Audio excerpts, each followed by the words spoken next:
Hi, everybody. For those not knowing me, I come from Belfast. Belfast is here. I don't know where's the pointer. Yeah, Belfast is here, part of UK.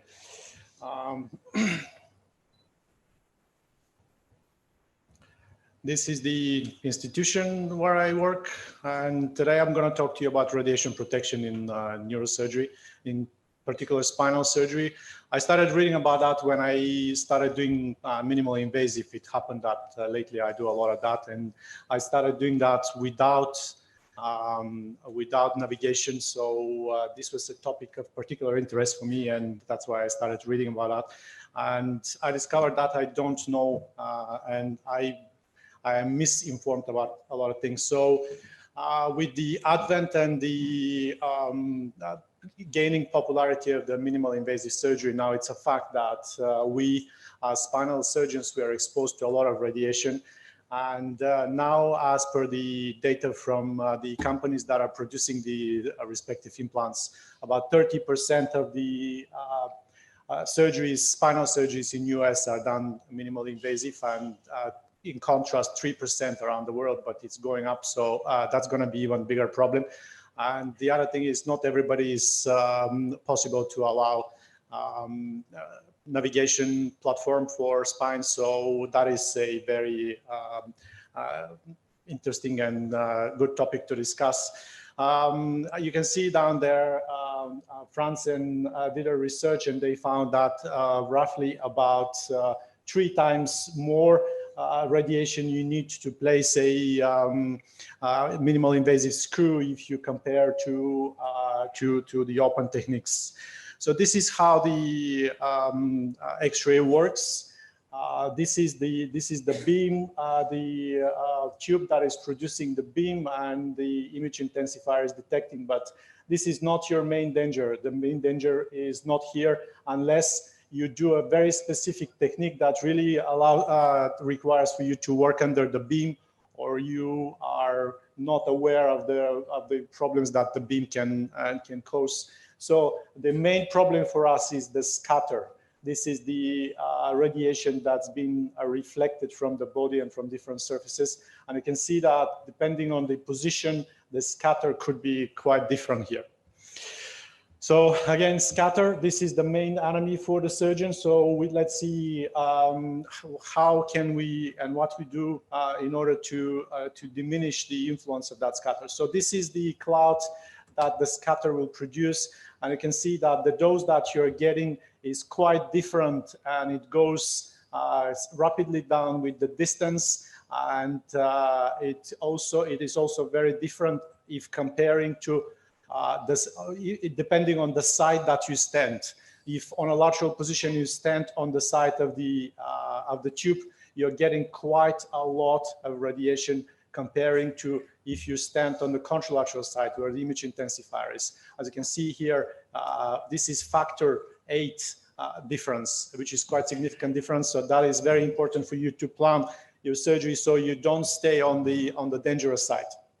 This is probably one of the most important slides. So again, here this is the cloud that scatter produces, and you can see here that if you stand on the side of the tube, and if you compare to standing contralaterally, you get 4 times less radiation even if you stand right to the body. And if you move slightly at the back, then you get a lot less radiation. So on the previous slide, here, this was interesting research that I found. How far is far enough? These authors, they did a research, and they found that if you step back 60 centimeters from the body, from the surface of the body, then you're far enough and your risk is acceptable. So if you would like to do minimal invasive and you don't have fancy navigation platform, you don't need to wait until the institution that you work in buys one. You can start with what you have, but you have to invest a little bit, and that will be way less for protective gear. A good lead gown is crucial. Important is the thyroid. Glasses also very important, otherwise you will develop cataract on early stage of your life. And also you have to learn how to work with the dosimeter and control the dose that you're getting. It is very important when you start working with the X-ray and you do minimal invasive to educate yourself and to educate your radiographer how you have to do the picture acquisition. This is very important, and the way how your radiographer works will make a huge difference for the radiation that you, your patient, and your staff is getting. As you can see here, it will make significant difference if you reduce the distance from the image intensifier to the body, and then if you increase the distance respectively from the tube to the body. Of course, that is in compromise with the working distance here. You still, if you're doing minimal invasive, you still need to have some space here to work, but obviously you have to find a balance of that.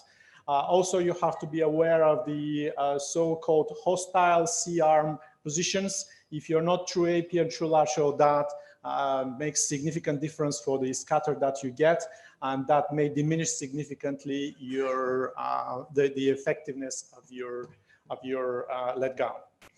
Distance is very important, as we have demonstrated, as we have mentioned just a couple of slides ago. It is very important for you to understand that doubling your distance from the X-ray source will decrease your dose with a factor 4. So you have to start and develop a technique that will allow you to step back. Simple step back from the body while your X-ray being taken will make significant difference for your dose that you're getting. So that is very important for you to adopt in your practice if you would like to do minimal invasive with simple image intensifier. Also, collimation. You don't need to have the whole picture. You don't need to have 4 or 5 vertebrae in case you do key wire in only one vertebra. So you can ask your radiographer to collimate. Collimation is an important factor for reducing your scatter, and you have to incorporate that in your practice, and you have to learn. Another thing is using gloves.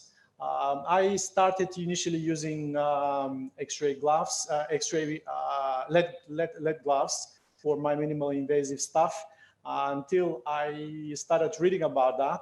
This is very interesting paper that I found coming from Korea.